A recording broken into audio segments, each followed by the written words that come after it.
Hey everyone, welcome to my channel, or welcome back to my channel. If you're new here, I'm Elise. It's great to see you guys. Today we are talking about all of the books that I read in March and April. March was kind of a slow month for me, but I guess April just kind of took off.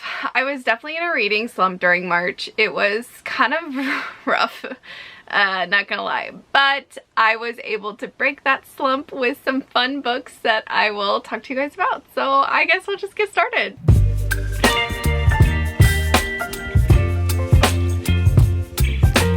First book that I read in March, literally March 1st, I read it in one day, was Twisted Love. Now I'm not gonna go into too much detail because I am filming a reading vlog of the whole series.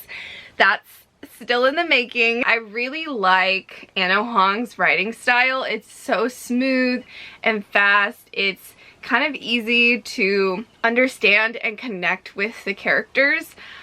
I even found myself kind of liking Alex, even though he's very morally gray and not the most likable character. What happens to Ava in her childhood and a little bit later on is a little unbelievable and unrealistic, but after I let go of that, I really did enjoy it. There were definitely some very specific kind of spicy scenes, so I do recommend checking the warnings and determining whether that kind of spice is your preference, because it can be a little bit different. So I just want to throw that out there. Then we have The Summer I Turned Pretty. I borrowed this from Libby. I wanted to like it more. I'm a little disappointed that I didn't. I did not like Belly. I also didn't really like Conrad. Jeremiah I liked, but he wasn't involved as much.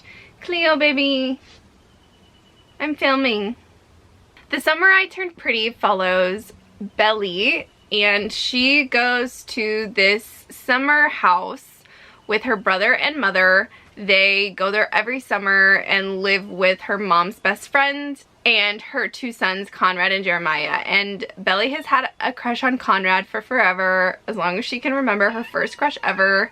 And then her and Jeremiah are like best friends. And so I guess Conrad kind of starts noticing her, but he's also kind of been a jerk because I think something is going on with their dad or something like that. I just didn't understand why Belly would like Conrad. I didn't understand why anyone would like Belly. She wasn't very nice. She was really self-centered in my opinion. Maybe it gets better as the books go on, but I've heard such mixed reviews. I just am not going to finish that series. That reminds me, I did film a video about all of the series that I'm in the middle of and whether or not I'm going to continue them. So go check that out. I did talk about the series on there if you feel like it. Then we listened to Breathing Room by Susan Elizabeth Phillips. Susan Elizabeth Phillips is slowly becoming one of my all-time favorite authors. I have read 3 or 4 books by her and all of them have been 4 stars and above. I really enjoyed Breathing Room. It follows this female character who is a little bit older, maybe in her 30s. She is some sort of like mental health, get your life together guru, and she does presentations and writes books and stuff like this, following 4 pillars. Her husband or fiance or something like that leaves her, has an affair with someone else, and then her accountant steals all of her money, so her career is ruined because she followed these pillars and then she goes into financial ruin and lost the love of her life. She decides to take a trip to Italy to just get away, start her new life, start fresh, write a book or something that can get her out of financial ruin and get her out of the limelight. Turns out the little place that she rents out belongs to an actor who is Italian American, and he so happens to come to get away before he starts filming a new film. They clash so much. The banter is so fun. I just had such a good time, and Susan Elizabeth Phillips really does a great job of pacing out the information you get and what you're learning about the characters. The side characters were really fun. The found family was really fun. The setting was fun. I just really enjoyed this book, and I recommend it. Then we have a non-fiction book I listened to, On Animals by Susan Orlean. This book was surprisingly fun.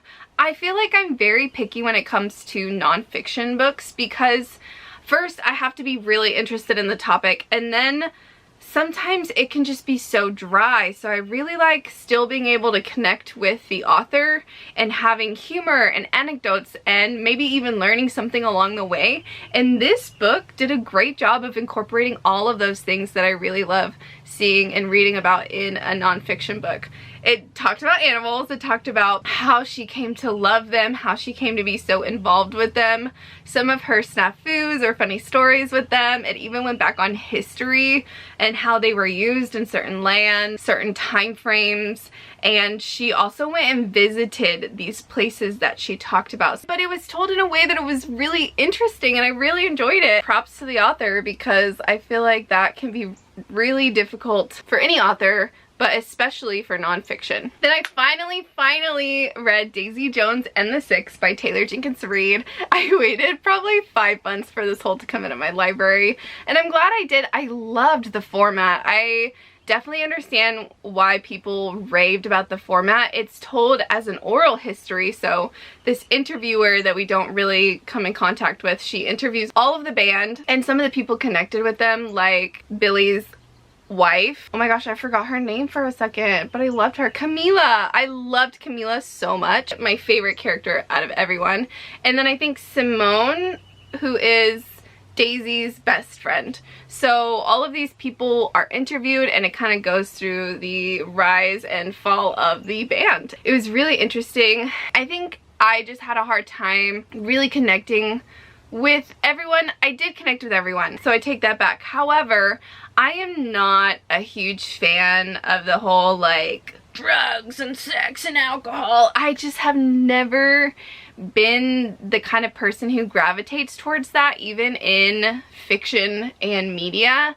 And like, if that's your jam, more power to you. If that's what makes you happy and makes you feel like you're living your best life, I say go for it, whatever. But for me personally, it's not my jam. So it was kind of hard seeing the drugs and alcohol in this and knowing how it could affect their lives. That part definitely brought it down a rating for me personally, just because of my personal preferences, if that makes sense. Then I listened to The Secret Garden by Frances Hodgson Burnett. This was really cute.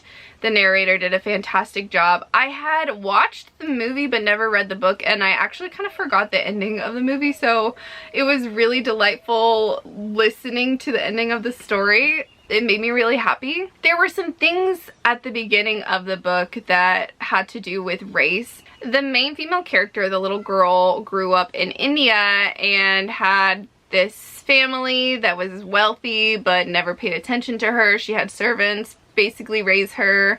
She looked down on pretty much everyone. Her parents die and she goes to live with her uncle on this estate in Yorkshire, I believe, and she has some opinions about the servants and people of color, and that really rubbed me the wrong way, and I don't know if that was supposed to show just what a little snitch she was, because she was a piece of work. She was a horrible child at the beginning of the book. Her growth was phenomenal, and I love that. I love character growth so much.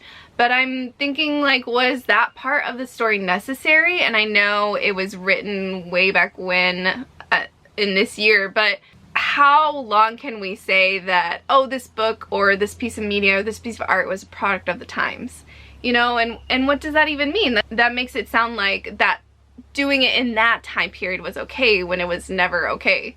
So I've been sitting and thinking about that. So I don't know if I will be able to recommend this book in the future. I need to think about it. That aside, the story of perseverance, of realizing your flaws and working past and through them, and of support and friendship was beautiful, but that part at the beginning really tainted it for me. Sorry, he probably didn't come on here to get a lecture, but those are my thoughts. I'm sorry, moving on. The next book I read and listened to is Artemis. I borrowed it from the library, but I also listened to it on audiobook. I actually made a reading vlog with The Secret Garden, Artemis, and the following two books 3 books as well. So if you're interested in checking out that vlog and getting like deeper thoughts into them as I'm reading them, please go check it out. Artemis follows this main character, Jazz, who is very rough around the edges. They live on the moon. It's in the future, and she is kind of the black market gal. She doesn't care if she has friends. She just wants to make money and do her thing, and yeah. So it's very hard to connect with Jazz at the beginning, and it's also very dryly written, I think, as a result of Jazz, because it is first person narrative and she is just a very dry person.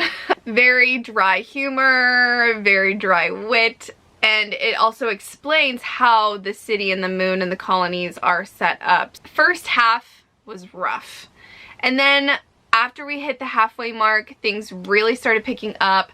Jazz started opening up a little bit more. You learn more about her past. You learn why she's so money oriented. And you're kind of like, oh, okay, that makes sense. I like you a little more now. Her friends are really fun. I loved her engineer friend. I forget his name, but I loved him so much. Svoboda. His name is Svoboda. I loved him so much, and I loved the representation in Artemis. There were people from all over the world there living in Artemis, and it was... The cat struck again, sorry about that. A majority of the book was characters of color, and so it was just very refreshing to see that and to read about that. Next we have Sweet Berries by CN Nacosta. This book actually was the second book in a 3-book series. I didn't realize that at the time. It follows this society that is interspecies, humans and creatures all living in this one society together. It's known for being very open and a lot more welcoming than other societies. This book follows Grace and Merrick. Grace works at a berry farm and Merrick is a Mothman. Let's just say they meet in very unconventional, spicy terms at the very beginning of the book. It is a very spicy book. It's also very short. I thought this book had a lot of potential. I really enjoyed the first half, but then the second half really fell off for me, and I just kind of lost interest. There were some details in it that were just a little too much. I didn't think that they really moved the plot or helped us connect to the characters in any way, shape, or form. So when that happens in excess, I get kind of annoyed and just, I'm like, why is this here? You know, but that's just me being picky. Then we have Under the Whispering Door by TJ Klune. This was also a Libby borrow.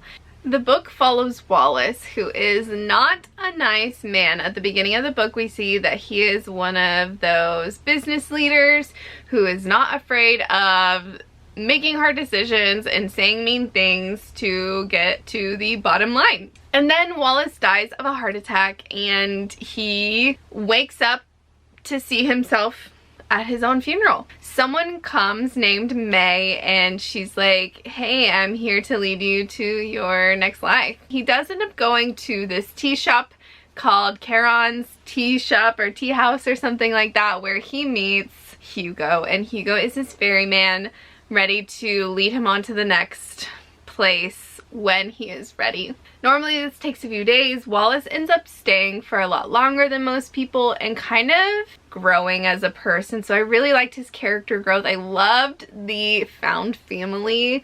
It was so fun. I loved the setting of it at the tea house, and we kind of got to see a little bit behind the scenes of their life there at the tea shop. There are so many people that Hugo helped and so many things that he's also going through himself. I loved the ending. I was very satisfied with the ending because it was kind of what I wanted to happen, but in a different way than I expected it to happen. So I was very happy about that. Next and last from that vlog that I mentioned, I listened to Light from Uncommon Stars by Ryka Aoki. This book was really interesting. Not at all what I expected. Some things that I really enjoyed about it were the musicianship. It really narrowed in and focused on violin players and music, how much music can help people, how much it can mean to people and evoke from people, and I really enjoyed that. I also liked the representation. There were a lot of people from Asian backgrounds involved in this book. There was also a transgender girl in this book, so it was really nice to see a variety of representation. However, the way the story was told was not my favorite. It was a third-person floating narrative, which is, when it's done really well, I love it. I eat it up. It's so good. But I have noticed that sometimes it can be very jarring, and in my opinion, it was a bit jarring in this story. I think there were like 6 or 7 different points of view by the end of the story. They hopped around a lot. I just had a hard time with that sometimes, and I think that took me from the story. It had less of an impact because of that. However, I did enjoy the ending. I also wondered if something of that nature would happen, and it happened in a little bit different of a way I expected, so I was really excited with the ending. I really enjoyed it. Then I borrowed another book from Livy called All Boys Aren't Blue by George M. Johnson. This is a nonfiction memoir about a queer black boy. George goes very into detail about his life growing up black and queer. I will say, check the trigger warnings. It is very graphic and detailed in certain areas. There are some parts of his life that he goes very into detail about, and not in a way that's like sexual necessarily. It's just like, this is what happened to me. I really enjoyed it. I thought it was very informative.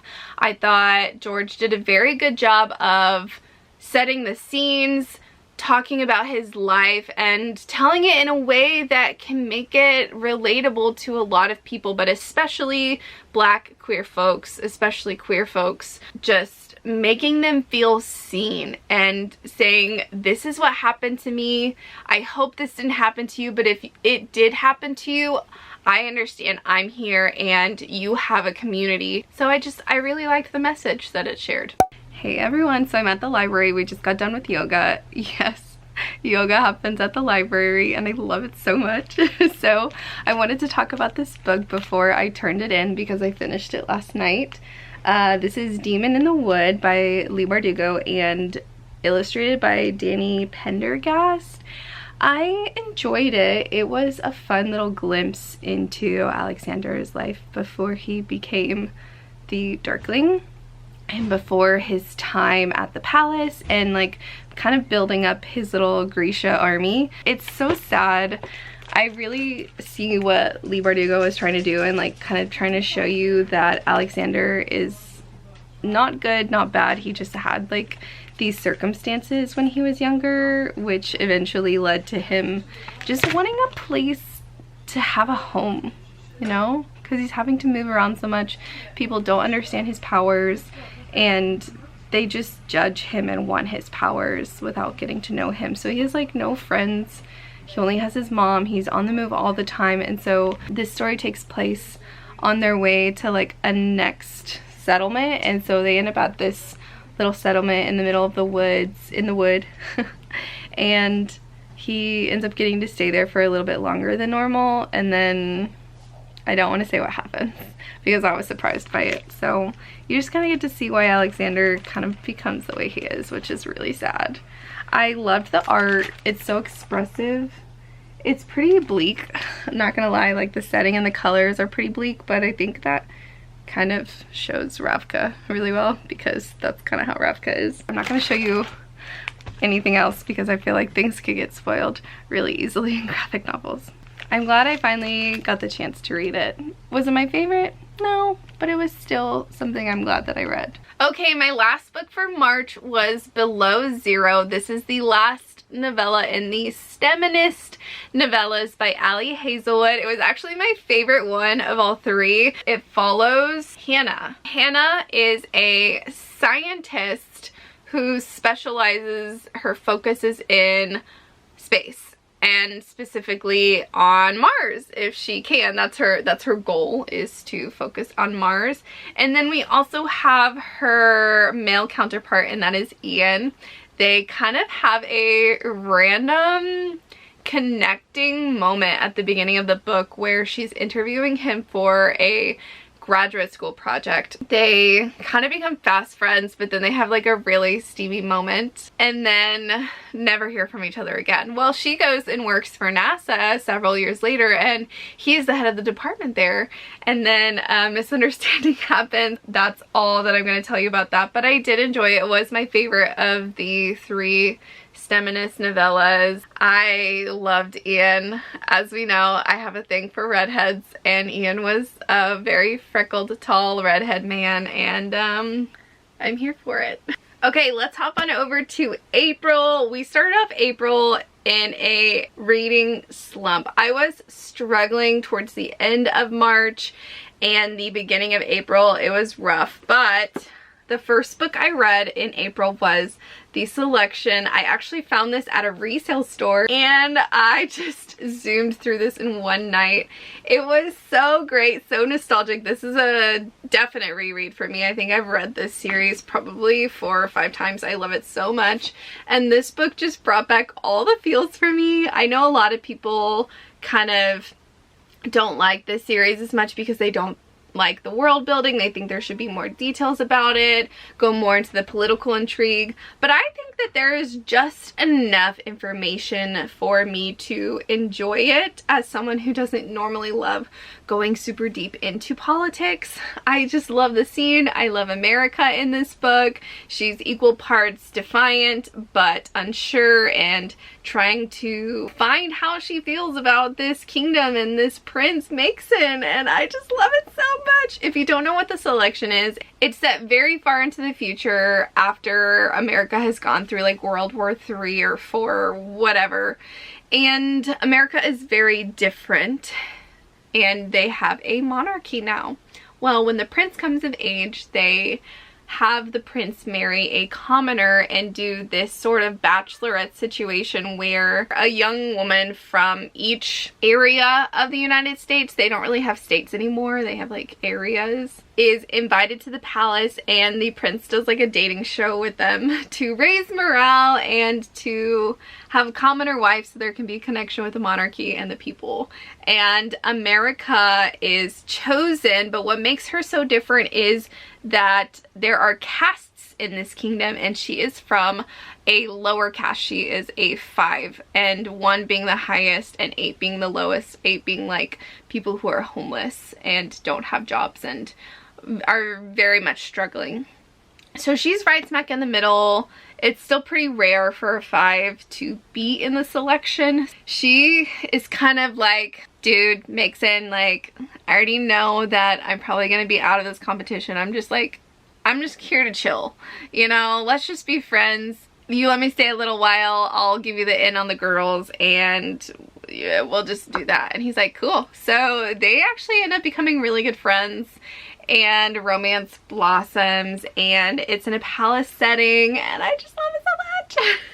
Also a little bit of found family in there. Then we have the second book in the Selection series, The Elite. This one is not my favorite because America is very wishy-washy. There are some things that happen in this book that are very difficult for America and very a surprise. You didn't see it coming kind of thing, and she didn't see it coming, and so her loyalties and affections kind of waver back and forth a lot during this book. So this one is not my favorite. I haven't picked up the third, I guess because these two just kind of fixed my reading slump, and so I started reading other things, and the last one is really good and I just don't want it to end, so I haven't read it. Maybe I'll read it next month. Then I listened to an audiobook called Pax. It was a middle grade book about a fox and very naturey, very springy vibes, which is why I picked it up. It's very much for young boys. Probably for the boys that I nanny for, an 8 and a 10-year-old would be perfect for. You have a point of view from the fox and a boy and how they came together, how they got torn apart, and then just like various things in between that kind of end up bringing them back together again. Just not for me. Then, oh my gosh, you guys, I ended up borrowing this from Libby and I loved it so much that I ended up buying it. The Sea of Tranquility by Emily St. John Mandel. I originally gave this a 4.75 stars, but I think I'm gonna have to bump it up to 5 stars. I finished this on April 6th and I have not stopped thinking about this. I loved it so much. How do I even explain? This book has different points of view, different main characters from 3 different time periods. This is farther in the future, so there is a colony on the moon. There are cities on the moon where people live, but people also still live on Earth. So we bounce back and forth between those settings and those time periods. At one point in the future on the moon, there is like a time institute, and a scientist there notices an anomaly that has to do with time. So her brother gets involved and he goes and interviews these people that this anomaly occurred to, trying to figure it out. But because it's Time Institute, things are very strict. He doesn't always follow the rules. So he is not only on this journey to figure out this anomaly, but he's also kind of fighting against his humanity, his morality, and the future lives of these other people because it does involve time. It's science fiction, it's time travel, it's so thought-provoking. It's also kind of slow paced, but I thought Emily St. John Mandel did such a fantastic job of like slowly giving us details to keep us intrigued. The pacing was really excellent in my opinion. I just loved it. I loved it so much. And it's relatively short. It's only 255 pages. And I am on a short book train. I'm just like, the short books are the ones for me right now, and this one just fit the bill so perfectly. I want to go reread it soon and annotate it. I just loved it, and now I really want to read Station 11. Okay, then I borrowed and read Lore Olympus. I already had to turn those in, so I will let past Elise tell you about those. Hey everyone, coming at you from a very tired Elise after a very busy weekend, but that's okay because I finished the 3 volumes of Lore Olympus that are currently out and that I borrowed from my library. If you don't know, this graphic novel, Lore Olympus by Rachel Smythe, I believe, is a Hades and Persephone retelling, or Perseides retelling as I like to call it. Persephone has been kind of sequestered all of her life by her mom Demeter, but then she gets a scholarship and she gets sent to Olympus to go to college. She's 19 years old. She is very naive. She's been very, very purposefully sheltered by Demeter. So she's having all of these new experiences, but what happens literally in the first chapter, the first few pages, is she gets either, I don't know if she gets drugged or if she gets coerced to drink a lot more than she's used to, and winds up waking up in the back of Hades' car. Someone thought to play a practical joke on both of them.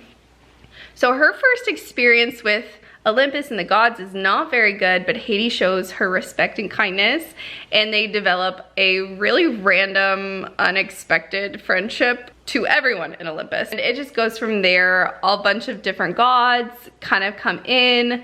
There are a lot of side plots, a lot of backstories for a lot of characters. The art is fun. It's very humorous. It is adult, I would say. I would say it's more adult than YA. It also started as a webtoon, which is where I first started reading it. Webtoons has what they call seasons. So she has a lot more seasons on the Webtoons app, which I believe you can still go and read. And I have read beyond the 3rd one. I just finished the 3rd one literally just now because I have to go and turn them in today. I think I've read up to maybe volume 4 or even volume 5 on the webtoons, and I think that they're still kind of trying to format them for these kind of books because scrolling on your phone is a lot different than reading it in this format where you turn the pages instead of scroll. It's so good. I love it so much, not only for the Greek mythology retelling, which I am obsessed with. I love Greek mythology. I have been very curious about it for a long time, but also because of the art. I love the artistic style. The humor is fantastic. She does these little moments where it goes from kind of realistic emotions and expressions to like little chibis. They're just so funny, and they just add so much personality and humor, which I love. If you are into art of any capacity, Greek mythology to any capacity, romance to any capacity, you will enjoy this series a lot. I am waiting for the next Barnes & Noble buy one get one half off sale because I want to buy them for myself, because I just know that I would read these again and again and again if I had them myself one day. Then we borrowed another Libby book, and that was Tokyo Ever After by Emiko Jean. This book has been on my TBR for a while, and I have to say I was not as big of a fan as I anticipated. I almost DNF'd it, actually. I'm glad I didn't. I pushed through and it ended up being cute, but that was it. It was just cute. This book follows a young girl who is in high school. Her dad has never been around. Her mom said he's off somewhere else. Don't worry about it. But she's determined to find out. Come to find out, her dad is the Crown Prince of Japan. They get in contact. He wants her out there in Japan, and so ensues this journey of her learning more about Japan, trying to fill in princess shoes, having kind of people for her and against her, and trying to trip her up constantly, and her bodyguard that just kind of is intimidating even though he's gorgeous. Everything to me in this book was too sudden. Like, they were big things and then they were just too sudden. Like, all of a sudden she's a princess and she wants to fill these shoes and everyone expects all of these things from her when she's literally been a princess for like not even a week. She develops feelings for her bodyguard, and it's just like they suddenly want something, but literally they have known each other for like a week. So it's just too sudden for these big things that were happening, and not deep enough for my personal enjoyment. Next we have American Housewife. This is a collection of short stories. I enjoyed What I Do All Day, and I liked Dumpster Diving with the Stars. And then my novel is brought to you by the good people at Tampax. That one was really funny. There were a few that I actually ended up skipping because I didn't like the tone of them.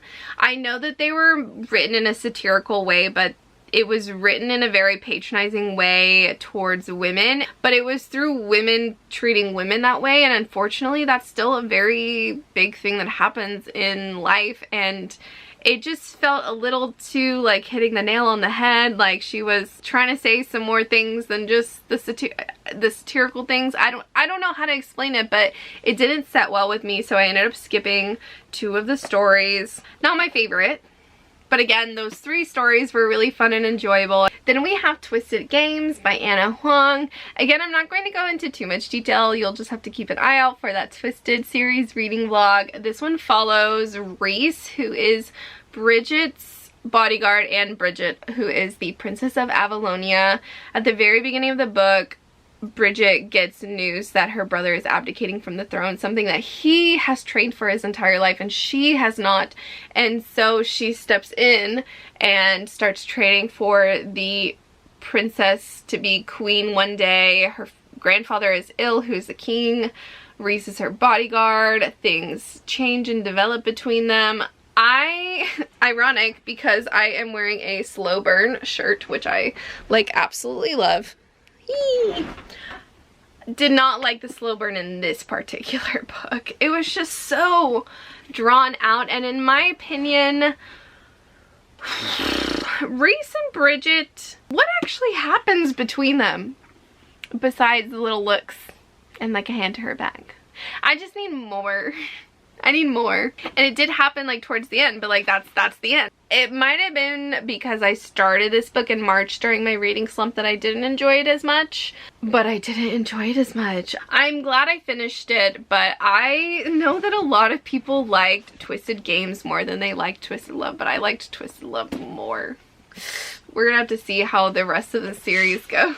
I went to a book festival in April called the San Antonio Book Festival. It was super fun, but I heard that Silvera was going to be there, the author of They Both Die at the End, and I decided to finally finish reading this. I think I started it in February, put it down for a while, and then picked it back up. This book was interesting. I loved the concept. The concept of it was really interesting, that like dystopianness to it, but it also added such a layer of fear to everything, but also if you look at it from a different perspective, like acceptance. So if you don't know what the story is about, it is about this world where you get a notification on the day that you're going to die. It's called your death day. You don't know what time, you don't know how, but you know that you are going to die that day. People have tried to kind of get past it, but it doesn't work.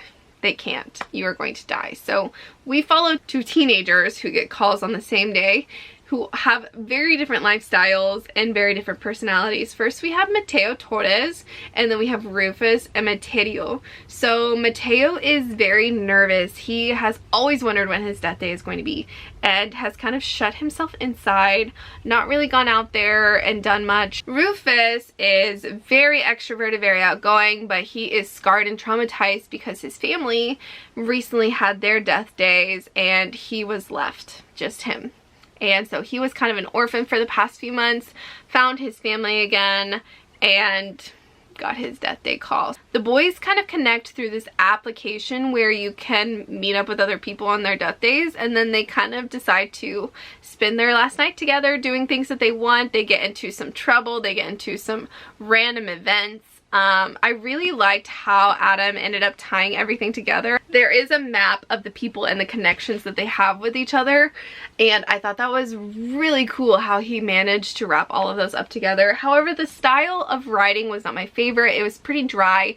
I just love half of like being told what they're doing and how it is, and like half flowery. I like similes and metaphors. I'd like a little more description in a way that I can fill in those blanks with my imagination and my opinion and thoughts about how that's going to be, rather than being told exactly how it is. And that was very much this book, but I know that some people absolutely love that. Their imagination likes being told. It's like a blueprint almost. I just like a little bit more artistic license for my imagination to fill things in. That's where this book was not my favorite, but it was still a very interesting read. Then we have one of my favorite reads of April alongside The Sea of Tranquility, and that was Two Wrongs Make a Right. Chloe Liese was also at the San Antonio Book Festival. I tried to read these two so that I could take these books and get them signed, but they said I could only get them signed if I bought the books there, and like I annotated and everything, and so I was a little upset, but alas. Two Wrongs Make a Right follows Jamie and Bea. So Beatrice is autistic, I believe, and so she has some like sensory issues and things like that. She lives with her sister in the city. She's an artist. We also know that she had kind of a really rough, bad relationship with her past ex, and that's kind of left her floating and recovering. In comes Jamie, who is Bea's sister's fiance's roommate, and they just think that Bea and Jamie would get along so well, so they try putting them together, even though the two did not get off on the right start. It's so funny how they like meet each other and first get to know each other, because it's so unconventional, and so they kind of don't like each other to begin with. Jamie has anxiety issues, so first impressions were not great. Their friends and roommates try to shove these two together, and they get angry about it. They learn about it and decide to get revenge by fake dating, have their friends fall in love with them as a couple, and then breaking up. So they go on these series of adventures and misadventures of trying to convince everyone that they like each other, and then they of course get to know each other, and then things don't quite go as planned. I loved this so much. I loved the representation of it. I loved Bea. She is an artist. She is an unconventional woman. She just is herself. And the communication that these two had, I just loved it. I think I gave this 4.75 stars. Highly recommend. Okay, then I read Frost by CN Crawford. I enjoyed it. It's in a human slash fae world. The fae king kind of rules over the humans, but he kind of lets them do their own thing. But he is coming of age and needs to find a wife soon, so they are having sort of a Hunger Games Bachelorette mashup where they have princesses and fae come and have a competition to become the queen. But this year it's being televised for the first time. Our main character and the fae prince do not, they do not get off on the right start, so it's kind of enemies to lovers, but then he realizes how much she loathes him and is like, you would be my perfect queen, because apparently when he touches someone he loves, they will die. He's cursed. So he's like, perfect, she can't fall in love with me, so let's do this. And so he kind of helps her along to win the competition. I already knew it would because it's a duology, but the first book definitely ends on a cliffhanger, so I'm hoping to finish that soon. It was fun. Then we have the next read that I absolutely adored this month, and that is The Measure by Nikki Erlick. You guys, I know I said earlier that I'm not huge on politics, but this one did it so well. This book, oh my gosh, I don't know, I just get so excited thinking about it. Actually, I'm gonna throw in my reaction to the ending here. In her mid-40s and ran her fingers along this after spending the previous 9 years secretly saving up for it. Dear B, no nearby. Watching the children run playful little humans they created. In moments like this, Nina was glad that they labored more than they used to. The wheels turned a little more slowly, but the melody played as clearly as ever, and all the people walking around him, busy and distracted as always, paused for a second. Oh my gosh. Wow. That was such a good book. I don't know what to say yet. I have similar feelings to how I felt reading or listening to Notes on an Execution. It was such an involved book. All of the characters interacted with each other so that the story was woven so seamlessly. That was so good.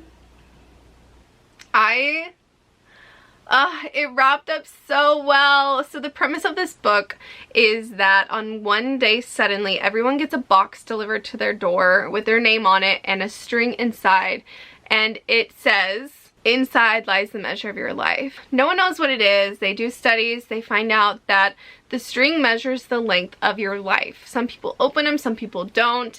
Later along the lines, some jobs require that you open them, and so ensues this tumult in society and in politics and in jobs and education and in dating lives. And so you just see the effect it has following several different points of view.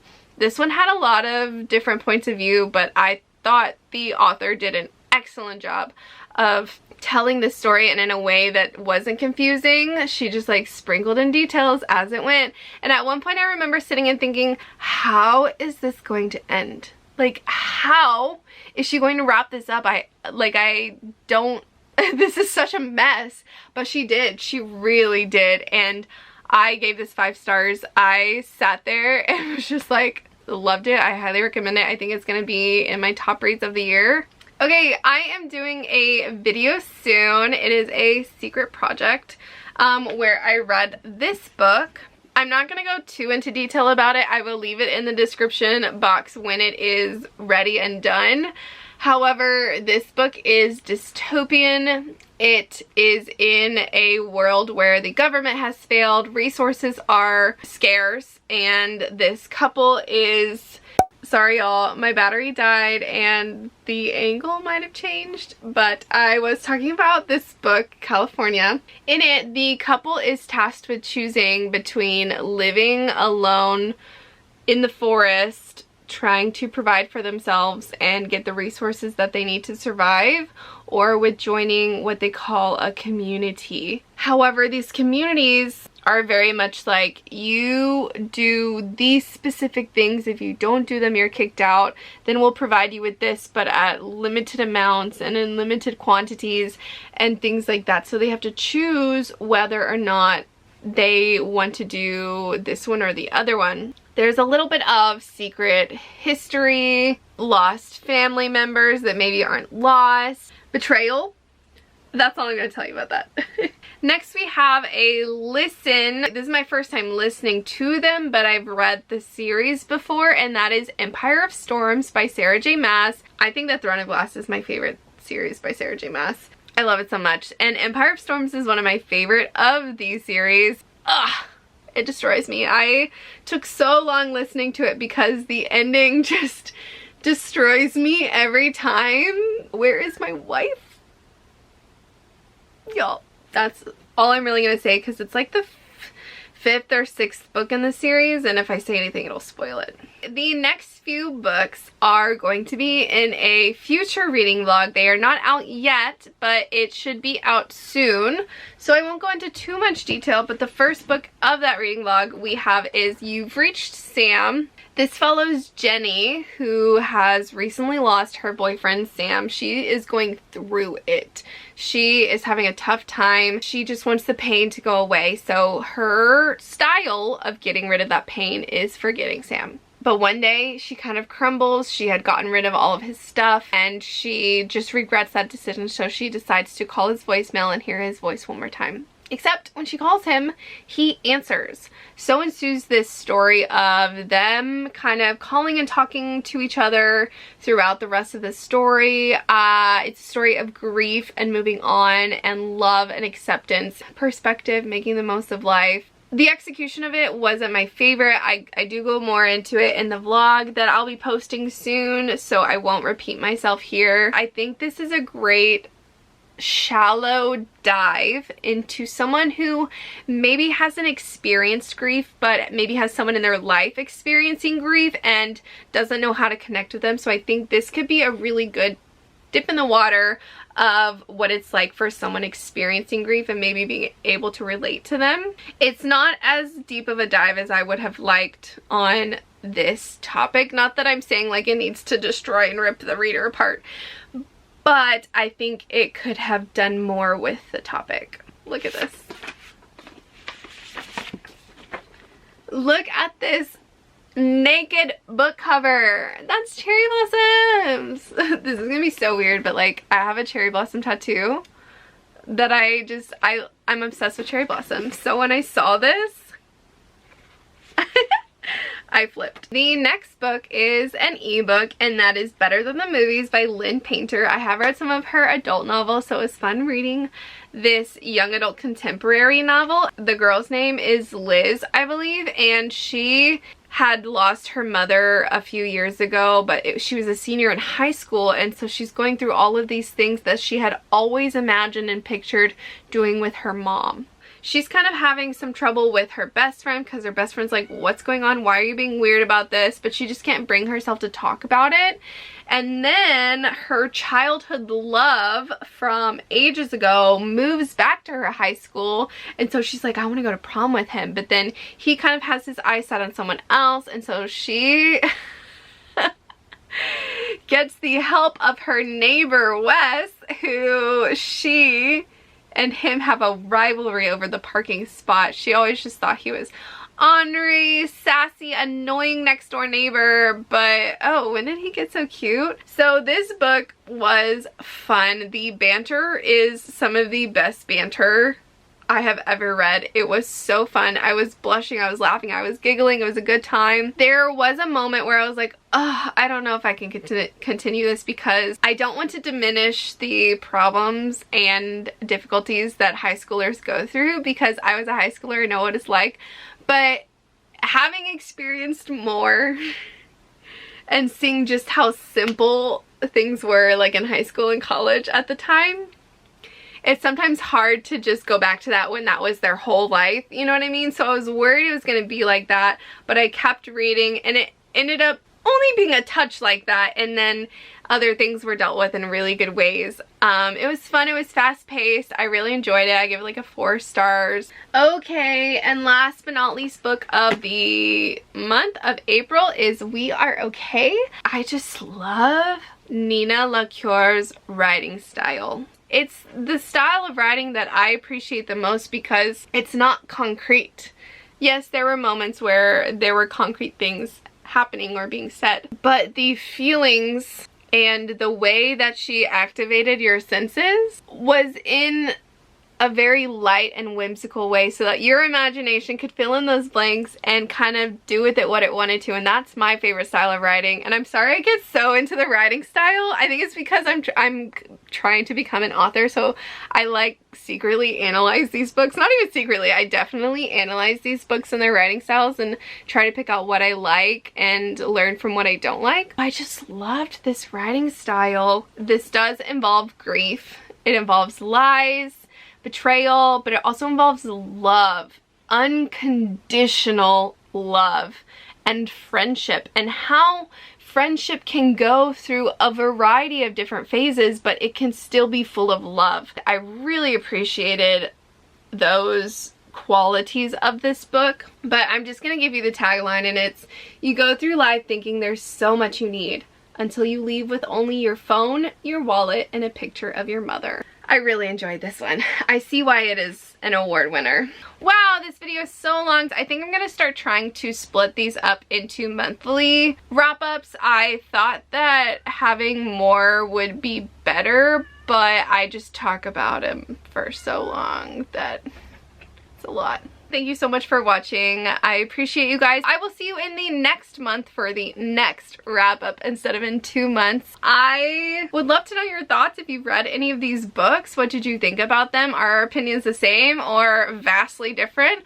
I love talking books with you guys, so feel free to leave a comment down below. Also be sure to subscribe and join the fam if you haven't already. As always, thank you so much for joining me. I hope you're having a wonderful day, week, month, whenever you watch this video, and sending you good vibes. Bye everyone.